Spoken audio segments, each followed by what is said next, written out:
Si alguien te dice Balenciaga, lo primero que te viene a la cabeza es un futbolista, un choni con pasta, es lo mismo. Piensas en una marca, en un logotipo, en unas letras y en una especie de estética que flota ahí entre el lujo, la ironía, el ruido, la provocación. Todo lo contrario al lujo silencioso o al concepto de sastrería. No piensas en un nombre propio, no piensas en un taller, no piensas en una ropa hecha a medida ni curada, sino piensas eso, ¿no? En una marca por encima de otras marcas que asociamos a un mundo del lujo que tiene más que ver eso, con el ruido o con una sociedad que no está tan pendiente de la faceta artística, artesanal u otras cuestiones que rodean la moda. Por eso, en el vídeo de hoy vamos a hablar en un primer momento sobre el origen de la marca y esa primera etapa que tiene que ver con una persona, y sobre la construcción de marca y cómo eso afecta en los aspectos filosóficos, sociales o incluso simbólicos de nuestro mundo contemporáneo, y la relación que también ha tenido tanto con el mundo del arte o estas cuestiones, ¿no? Pues sin ir más lejos, cuando encargan a Santiago Sierra que haga un escenario para una pasarela, este tipo de cuestiones. En esta serie dedicada al arte y la moda intentamos profundizar un poco, o al menos apuntar, esa relación o esos vértices que la moda ha trazado con el arte y con otras facetas de la cultura, entendiendo que a día de hoy ya está todo integrado y que no está tan separado como hemos visto en otras ocasiones. Igualmente recomiendo ver otros vídeos que he dedicado, especialmente el anterior, que dediqué al concepto de la romantización de la pobreza, ya que sale directamente esta investigación alrededor del diseñador y de la marca en sí. Y también, si alguien quiere profundizar un poquito más, es bastante fácil de conseguir un libro que se llama The Little Book of Balenciaga, The Story of the Iconic Fashion House, creo que es una serie porque hay varios. Este está escrito por Emmanuel Dirix y es una editorial, bueno, yo lo consigo en inglés, creo que también está en español traducido, pero en cualquier librería de ciudad lo puedes conseguir. Y ahora sí, vamos con Balenciaga.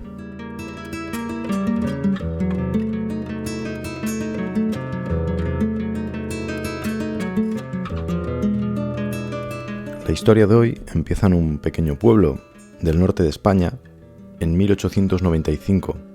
Esto es interesante no solo por la distancia de la marca actual con el origen, es decir, vamos a ver cómo se diluye todo el significado original de un proyecto y cómo termina siendo reconvertido en una especie de simulacro de construcción de marca que mantiene un nombre propio, como si fuese también una evolución sociológica o artística de todo el siglo XX.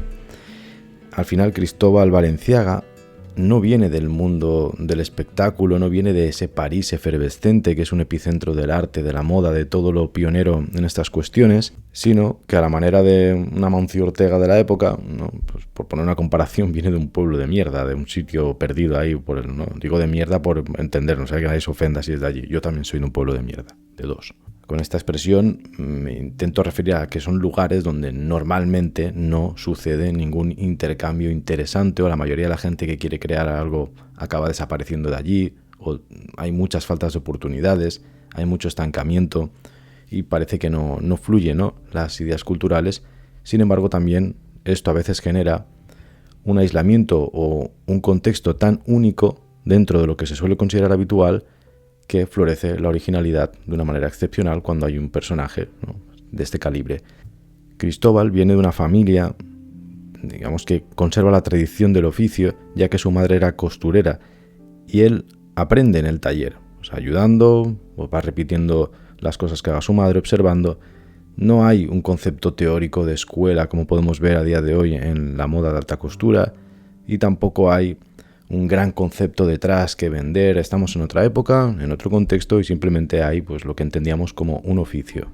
Esta cuestión del oficio en finales del siglo XIX, inicios del XX, una época en la cual las vanguardias artísticas, el final del impresionismo, todos estos movimientos agitan los conceptos, la filosofía alrededor del arte, hace también que sean resquicios o reductos donde uno puede dedicarse al oficio artesanal alejado de ese tipo de diálogos o de esas controversias que se van generando, y simplemente se intenta seguir un camino, unos patrones que funcionan, y luego ya pues las inspiraciones en el arte, en otras cuestiones, como vamos a ver en este diseñador, vendrán por otro lado. Y digo que vendrán por otro lado porque Esto es muy conocido, no forma parte del mito, que no es mito de Balenciaga, que es eso, ¿no? Que tenía una habilidad para cortar, para coser, para patronar, para hacerlo todo él completamente solo, y una habilidad técnica también de construir directamente sobre el cuerpo de la referencia del modelo de que se va a utilizar o quién va a vestir la prenda, como haría un sastre.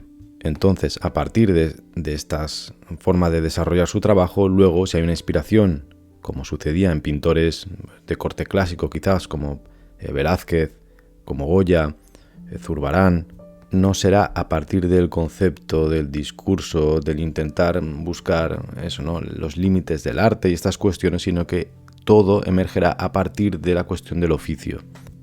Esta cuestión también es interesante porque veremos cómo se va transformando esa figura del diseñador de moda que domina el oficio de una forma técnica como una cuestión más humilde al gran diseñador que dirige una marca o que desarrolla colecciones a través más quizá del concepto, de las ideas, de la originalidad.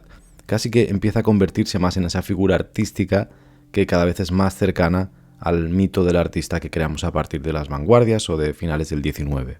De manera que la educación, o la formación, mejor dicho, de alguien como Cristóbal no era artística en un sentido estricto o moderno, sino que estaba fundamentada en la cuestión técnica y tenía también casi un patrón religioso en el sentido del oficio monacal, que por cierto antes he dicho Zurbarán y ahora digo esto también me viene a la cabeza que estoy preparando un vídeo sobre las órdenes religiosas y la relación entre las órdenes religiosas, el monacato, la cuestión de la abadía de Cluny, los cistercienses y toda esta cuestión también de la época de las cruzadas, de contexto medieval mucho más ampliado. Estoy preparando un vídeo a través de un libro para también aplicarlo a la serie de arte medieval y bueno, luego lo podemos enlazar incluso con estas referencias que toman otros artistas. Aquí dejo la cuña publicitaria especulativa futuro.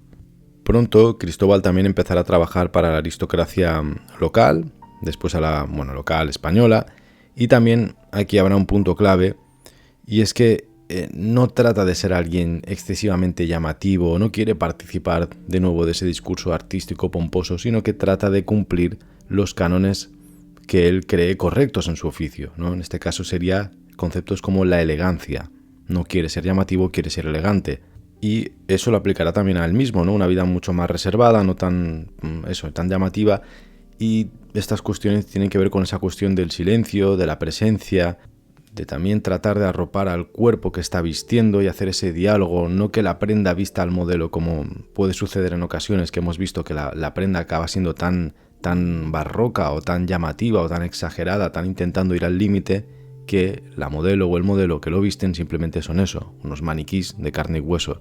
Aquí hay una filosofía muy distinta. Y por supuesto también está la cuestión de cómo nace este oficio a partir de un oficio artesanal en el cual alguien que por lo general va a ser de una aristocracia, de una élite, de la monarquía, de las mujeres relacionadas con el poder real, ¿no? Quienes se encargan y quienes se convierten en clientela del diseñador, pero hay un servicio que prestar y una función útil, aunque tenga que ver con una cuestión de la moda. No es el pavo real exhibiendo la cola, sino que tiene cierto territorio de juego. ¿Qué pasa?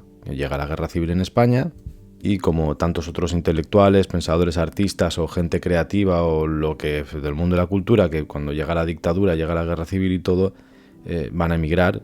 ¿Y dónde van a emigrar? Pues se trasladan a París, que pues, no dejaba de ser el epicentro artístico para todas estas cuestiones de la cultura en Europa y en el mundo, el espejo donde se miraba a todo. Y a partir de ahí podemos decir que empieza una segunda vida. No olvidemos que hasta entonces ya le iba muy bien, tenía una buena clientela, tenía boutiques en Madrid, en Barcelona, creo que en San Sebastián también, o por la zona donde era él. Y cuando llega a París, que en ese momento pues es eso, el epicentro de la moda mundial, también va a encontrarse con algo que es un sitio donde está todo hecho. No es como hemos dicho que él nace en un lugar, va cumpliendo una función, tiene muy buenas ideas, es muy original o lo que sea, ¿no? Y también es llamativo dentro de su elegancia o de su silencio porque no hay tanta competitividad. Y cuando llegas a una capital mundial donde todo ese circuito ya está prácticamente cerrado, va a chocar con su personalidad. Alguien que hemos dicho pues que es más reservado, que viene de un lugar concreto, que es muy diferente a ese París pomposo de juego de máscaras donde... Cuando digo que está todo cerrado me refiero a que los códigos dentro de ese mundo de la moda ya están definidos. Las expectativas que hay sobre la moda, los personajes que participan en ello, los modelos, quien cree la ropa, todo está bastante hecho, ¿no? Y el peso de esas corrientes, de esos circuitos, de esa ciudad en general, hacen que quien llega tenga que adaptarse un poco a ese peso que tiene la ciudad en una cuestión como la moda. Y con esto me refiero como cuando hablamos pues, a día de hoy o hace unos años, hay un tipo de modelo concreto que exalta la delgadez, que es andrógino, que tiene que medir para X metros para poder también resaltar la figura de tal. Son códigos que se comparten en estas escenas y que es difícil romper, porque para ser visible, para poder tener clientela allí en ese lugar y todo, ¿no? La gente que está metida y que estas redes las activan, pues uno intenta adaptarse a eso, ¿no? ¿Qué pasa con Cristóbal? Que cuando llega allí pues da la sensación de que no quiere pertenecer a ese mundo, y mientras otros diseñadores están trabajando en el cuerpo femenino para poder resaltar las siluetas, tratar de moldearlo, intentar encajar en ese canon de belleza, Balenciaga va a hacer lo contrario, que es empieza a quitar la estructura clásica, esa dependencia del cuerpo en sí, ¿no? Que se va ajustando a una cintura, y empieza a hacer un trabajo que es muy original en el sentido de querer diferenciarse, ¿no? Una especie de renuncia, una renuncia que al final también afianza el carácter del cual estamos hablando. En lugar de decorar el cuerpo como si fuese un arbolito, va a empezar a crear vestidos que no tienen que ver con esta silueta definida, sino que es un vestido tipo saco, un abrigo tipo... ¿cómo se llamaba esto? Me sale como un Pokémon, tío, como un capullo. Vestidos que no tienen que ver con, que son más como sacos, prendas que no tienen que abrazar o ajustarse al cuerpo, sino que parece que lo rodeen, que floten en él, ¿no? Y que un poco anulen esa cuestión que está tan de moda. Y esto, insisto, choca mucho con la corriente de la época. Estamos en estos años 40, 50, donde la moda se define como por esa tradición de ajustarse al cuerpo, marcar la cinturita, controlar el volumen, una feminidad clásica, una moda también muy orientada hacia lo femenino como canónico. Y aquí esa decisión estética de Balenciaga también influye en algo pues casi eso, sociológico, porque de repente el cuerpo en su obra deja de ser el epicentro. Él está trabajando sobre la forma.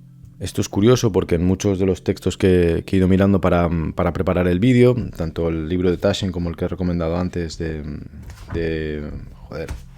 Manuel Dirix, se comenta esta idea de cómo construye las prendas como si fuese un arquitecto. Es algo que también comentábamos en alguien que tenía formación de arquitecto, como Roberto Mata, el pintor chileno, también concebía la pintura a través de esa cuestión espacial y a través de esa cuestión también arquitectónica dentro del lienzo. Es así como las prendas de Balenciaga de esta época da la sensación de que se construyen a través de eso, del volumen, de cuestiones como el equilibrio, de ver cómo el tejido cae sobre un espacio que él va controlando, y cómo también se diseña de una manera que no sea para la foto de la revista de la pasarela. No hay una mirada únicamente frontal, sino que está pensado en el vestido, los diseños que hace para que estén en movimiento. Y con esa metáfora de la arquitectura podemos ver cómo muchos de estos vestidos están muy estructurados, está pensado para también esa definición en el espacio, y es casi pues, como un edificio blandengue, ¿no? Que tiene forma de tela, como un edificio tela. Lo curioso de estos casos que es cuando uno niega las corrientes típicas para medrar en un lugar, para ser visible, se lo pone un poco difícil por intentar seguir también su propia película, pues a veces sale mal y simplemente te olvidan y no eres nadie, pero a veces sale bien y en esas grietas aparece la originalidad, porque al negar lo que todo el mundo quiere hacer para pertenecer, si consigues mantenerte ahí, vas a generar una aura brutal alrededor de tu propia obra, y eso pues una cuestión que podemos entender como original. Ahí vemos también la influencia, no solo en el propio Dior, que lo admiraba, porque Dior también era un poco el patrón clásico de lo que hemos dicho de París en la moda, pero luego habrán diseñadores más contemporáneos que es evidente la influencia del trabajo de este primer Balenciaga, como pasa en Kawakubo, en Issey Miyake, Yves Saint Laurent, que recogen un poco esa idea de cómo no hay que representar la moda como que la moda no tiene que representar el cuerpo, sino que también puede transformar el cuerpo a través de la vestimenta, incluso puede llegar a ocultarlo, ¿no? Que esto lo veíamos mucho en el vídeo sobre Kawakubo, coño, ¿lo he dicho bien o no? Este concepto va a ser muy potente, sobre todo para eso, para diseñadores que quieren también trabajar el concepto o ir más allá de los cánones establecidos y de una moda que es únicamente funcional, sino que también trata de convertirse en un lenguaje más evidente, apretar un poco la cuestión simbólica o filosófica que tiene el vestirse, siguiendo fiel a esta idea de la renuncia, que es un concepto que además justo ya hablaba con un muy buen amigo en una librería, estábamos comentando libros tal, y hablamos sobre un poco el gusto por encontrar libros a través de eso, ¿no? Que hablen un poco del dejar ir, la renuncia, etcétera, dentro de la cuestión artística. Entonces, a finales de los 60, en una época en la cual la moda empieza a industrializarse muy en serio, ya no empieza a acercarse a ese mundo que conocemos hoy, Cristóbal Balenciaga decide cerrar su casa. Insisto, es un contexto en el cual la moda que entendemos como prêt-à-porter a día de hoy, esa lógica de un mercado masivo, empieza a incorporarse en las casas de diseñadores más clásicas. Pues él ve que eso no va con él, ¿no? Y dice, pues no, desaparezco. Y esto pues simplemente crea más mitología para este autor, porque te retiras en un momento en el cual podrías crecer, expandirte como hacen las otras casas, que al final sí que mantienen en general el nombre del creador, del diseñador, pero que voluntariamente llega a ese crecimiento, a esa incorporación del mundo contemporáneo. Hay casi una especie de negativa en querer convertirse en producto. Es un gesto realmente radical si lo pensamos y que es muy coherente por cómo comienza la carrera él, ¿no? A partir de aquí es muy interesante lo que va a suceder, y es la segunda parte del vídeo, que es que la persona, lo que es el creador, el alma que hay detrás de todo esto, desaparece por completo, se borra, pero el nombre se queda. Ya digo, un poco a nivel simbólico, porque sí que es verdad que durante un tiempo la marca queda como en una especie de limbo, queda latente ahí en el aire, no pierde el peso que tenía, no acaba de desaparecer del todo, hasta que llega un momento clave. Y es que un clásico sistema corporativo de estos de la moda, como pues los grupos Louis Vuitton a día de hoy, que poseen pues todas las, o el grupo Estée Lauder con la perfumería, y, bueno, en general todo este concepto que ya en los 80 empiezan a hacer, un sistema corporativo dentro de la industria de la moda o cosmética, adquiere los derechos en los años 80. Si no me equivoco, era el grupo de Jacques Bogart SL, y más adelante con el grupo que hoy se conoce como Kering. Aquí cambia el juego, porque Balenciaga deja de ser una obra a través de un nombre propio, ese diseñador que encarna este mito que hemos construido un poco a día de hoy con este relato tan atractivo, tan jugoso, y como es un derecho que se ha adquirido del nombre, de ese prestigio, está comprando el prestigio, una de las cosas más difíciles, ¿no? que todo artista quiere, que todo escritor busca y anhela obsesivamente. Es, al comprar ese prestigio, ese nombre está asociado a muchos símbolos, y lo que pasa a ser es un activo. Ya no es una obra de alguien, es un activo, y no depende de la visión de su creador, sino que depende de la estructura empresarial del grupo que lo ha comprado. Claro, la identidad que hemos podido trazar al hablar un poco de la biografía de Cristóbal, de quién es, de dónde viene, cómo trabajaba, cómo pues acaba adaptándose a ese París, ¿no? Y cómo una visión única que acaba estableciendo por negar cosas que no van con él, con una personalidad también más silenciosa quizá, que habla más con el trabajo y el oficio que con su propio personaje. Vemos que aquí la identidad no se va a construir desde él como artista con ese nombre asociado al sastre o al diseñador, sino que se va a tener que gestionar una marca. Y esta es la palabra clave, gestión. Entonces, una marca histórica es adquirida y ya no se compra como un nombre, se compra como algo que es difícil definir. Ese prestigio acumulado, insisto, este concepto es clave aquí. Es una especie de capital simbólico.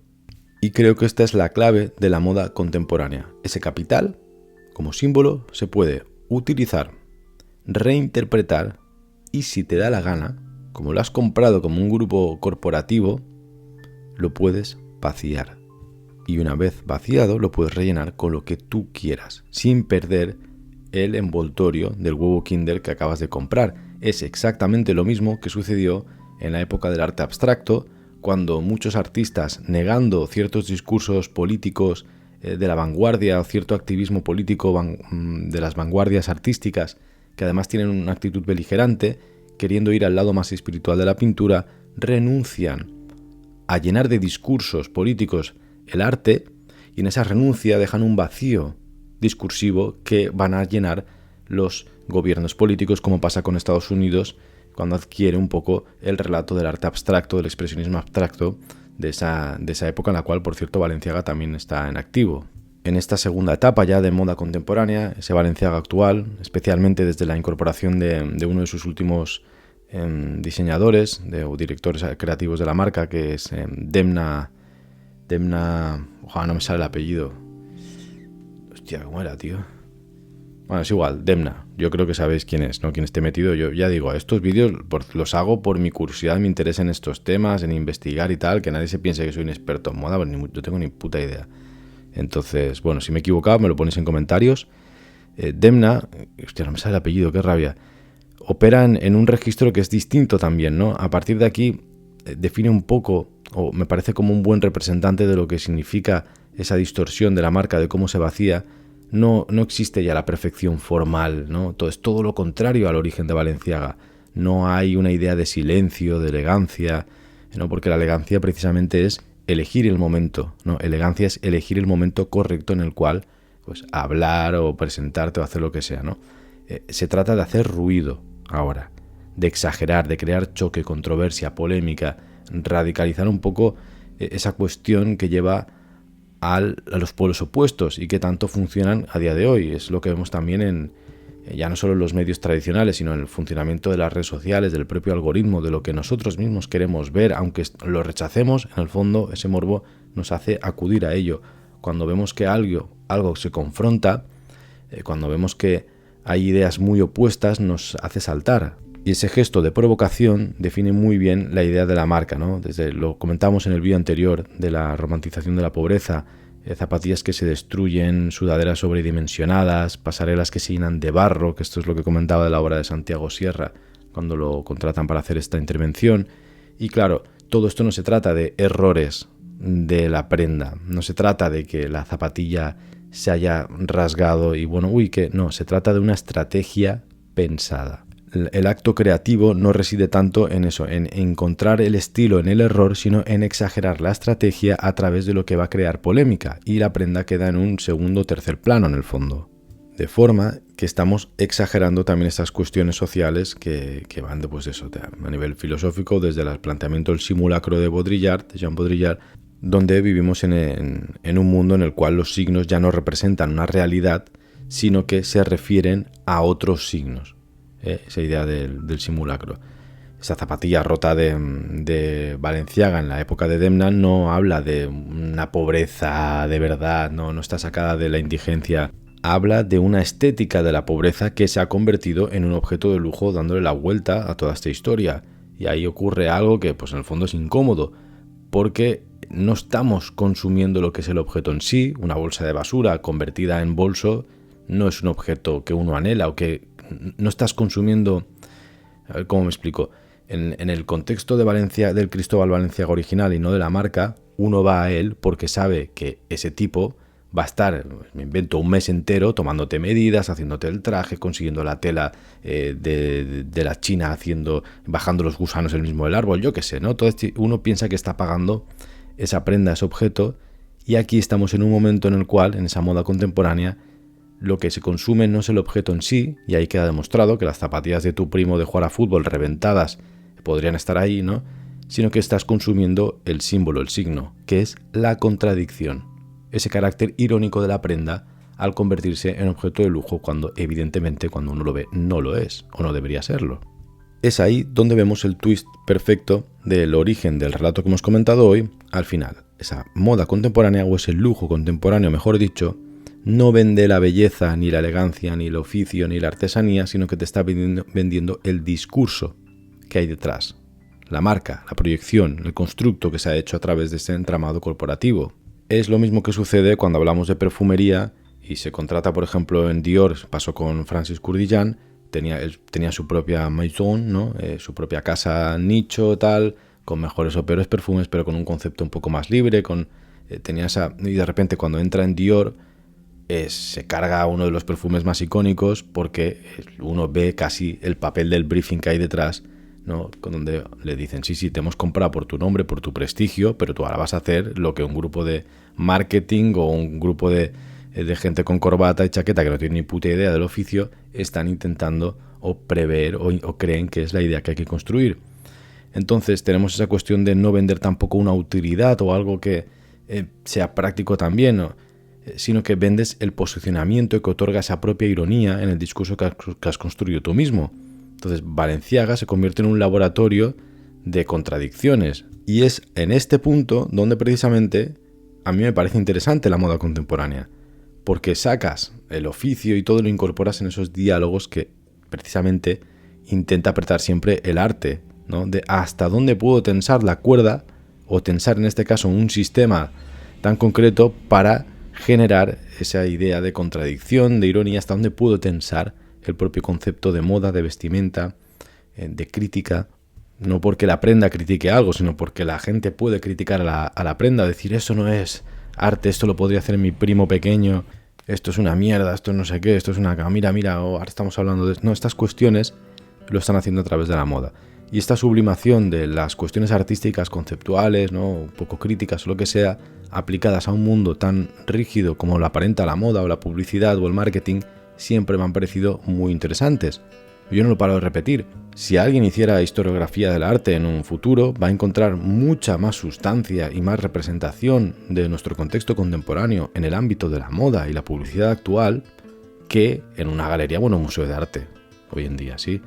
Bueno, entonces, luego también hay una cuestión que no quería dejarme de lado, porque ya estamos terminando, que hay una capa que yo al menos he visto al ir investigando sobre la moda, y es la obsesión con el archivo. Aparentemente me he encontrado con que muchas marcas o casas de este tipo grandes, que se han convertido en marcas, cada vez pertenecen a subgrupos o megatochos de estos, ¿no? O se comenta mucho dentro del mundillo de la moda, en la cuestión del archivo, de acudir al archivo, traer del pasado en una pasarela moderna una reinterpretación de la reinterpretación de tal, reinterpretar esa silueta antigua, recuperar alguna forma que recuerde al origen de la marca. Es algo que en un principio uno piensa, bueno, es un gesto de respeto, también de oficio, de decir, a pesar de que estemos jugando al pavo real, en el fondo sabemos de dónde venimos, el origen es importante, se conserva una especie de identidad, ¿no? En un logotipo, en una marca que de repente tiene 100 años detrás, dices, bueno, aquí está el discurso cerrado, pero claro, el archivo en la moda no es una memoria. Al final se convierte en una herramienta en la cual acude el diseñador, y para mí, desde mi punto de vista, lo único que se está haciendo en esta moda contemporánea es legitimar en el presente los juegos y los riesgos que están tomando, porque claro, al acudir a ese archivo parece que se diga, esto que estoy haciendo ahora, que me estoy pasando de tuerca, que ya he perdido total coherencia con todo lo que hay aquí, incluso con el propio nombre de una marca, es valioso porque tiene algo que ver con una prenda o con algo, con una historia que ya tenía valor antes. Es exactamente lo mismo que hace en el mundo académico cuando se siente un poco con flojera, o cuando dice, ay, qué inseguridad me da, ¿no? Pues voy a citar a alguien muerto ahí que tenga un prestigio acumulado detrás en el mundo académico, y de repente parece que tú hables en boca de esa cita y te quitas un poco el peso de argumentar o de decir ciertas barrabasadas en algún momento dado, ¿no? Al final es una cuestión yo creo que para construir una cierta continuidad, aunque en realidad hay una ruptura muy evidente que nadie quiere marcar la línea por seguir acumulando esa idea de decir, pues bueno, tanto tu abuela como mi abuelo, como mi padre, como tu madre, como tu tío pequeño, cuando digas Dior, Chanel o su puta madre, pues van a entender que es una marca de lujo, que hay un prestigio y que bueno, ni se cuestiona. Que bueno, en el fondo no deja de ser eso, pues lo que tiene que ver la moda contemporánea, el logotipo, la marca. No está, es como si es que ya no tiene que ver con lo que hemos hablado al principio. Yo no lo digo en plan aquí polla vieja de no, es que en el pasado el oficio de verdad del artesano era hacerte el vestido, ¿no? No me interesa eso, ¿no? Simplemente estamos analizando la cuestión de qué hace la marca de lujo hoy. Pues no viste el cuerpo como puede hacer un Cristóbal Balenciaga en un inicio, sino que aquí el grupo empresarial construye un imaginario al cual uno se adhiere, y a la prenda no importa, tú te adhieres a la marca, es como que la marca te pone el logotipo a ti, te viste a ti como usuario, perteneces a ese club privado, pagas esa entrada al comprar la ropa, ¿no? Pagas la entrada del club. Cuando alguien lleva un Balenciaga aquí, incluso cuando está falsificado, quiere dar a entender que no está llevando ropa, sino que está ocupando una posición simbólica que la marca se ha encargado de construir alrededor de esa palabra, en este caso el apellido del diseñador. Es decir, que uno habla sobre sí mismo, aunque algo sea ambiguo, contradictorio o no tenga ningún sentido y esté vacío, quiere decir que pertenece a ese imaginario que ha construido la marca, ¿sí? Y bueno, por aquí lo vamos a ir dejando. Creo que lo más, al modo de conclusión, lo interesante es ver ese contraste entre una persona con el nombre propio, Cristóbal Balenciaga, de Original One, que es monacal, obsesivo, muy silencioso, la cuestión de la elegancia, lo invisible a través de su figura y que sea lo visible a través de la prenda, el juego de contradecir la norma establecida, pero siempre a través, insisto, de lo elegante. Cómo llega al otro extremo total, que es el Balenciaga contemporáneo, que ya es convertido en marca, sin el nombre Cristóbal, y que es eso, pues es irónico, contradictorio, ruidoso, que está hiper expuesto hasta el nivel de eso, de convertirse en el signo de lo que todo futbolista quiere vestir o lo que todo cani de pueblo le apetecería llevar. Es que es casi, pues eso, es tensar el hilo de una punta hasta la otra. Por eso creo que es uno de los casos más interesantes para analizar ciertas cuestiones de la moda y le dediqué un spin-off y quizá le hacemos otro con algunos de los temas que se tocan aquí, ¿no? Yo creo que es interesante. Al final, la pregunta que nos queda es eso, pues, ¿cómo consumimos? ¿Cómo construimos una identidad? ¿Cómo convertimos la historia en un producto sin importar nada absolutamente, ¿no? Me parece súper interesante los temas que rodean un caso como este. Bueno, un caso como este habrán más seguro, pero bueno, yo me he encontrado este por los libros que he recomendado, porque en este caso es muy llamativo la marca y hace mucho ruido en muchos campos, entonces la más conocida yo creo que para este tipo de cuestiones. Bueno, hasta aquí el vídeo de hoy, espero que te haya gustado. No me apetecía hacerlo hoy, debo decir, porque ya estaba metidísimo en las lecturas de las cuestiones de las órdenes religiosas, de la historia de ese periodo para poder ampliar algunos temas y bueno, al final mira, como siempre te invito a seguirme en redes sociales buscando Alejandro Acosta, dejo los links aquí en la descripción y también tienes esto en formato podcast, que lo subo todo pero con el tiempo, o sea, el canal principal es el de YouTube, en el podcast tienes un montón de episodios de lo que hay aquí, solo que a veces me pajareo o estoy haciendo muchas cosas y lo acabo subiendo pues a final de mes o bueno, no importa, pero ahí no tienes publicidad, no hay que pagar nada tampoco. Y están eso, creo que en todas las plataformas de Spotify, da igual, que lo puedes buscar. ¿Qué te ha parecido el vídeo de hoy? Las cuestiones que hemos tratado, ¿crees que hay temas de debate interesantes? ¿Me recomendarías algo más, algún diseñador, alguna diseñadora, alguna cosa que tenga que ver con esto? Estaré encantado de leerlo, aunque a veces no puedo contestar a los comentarios o no me da tiempo o lo que sea, pues intento leerlo siempre que puedo, tengo un rato. Y si no, pues la gente se pasa por ahí también y puede sacar algo. Y ahora sí, muchas gracias, he llegado hasta aquí, hasta el final. Nos vemos en el siguiente vídeo.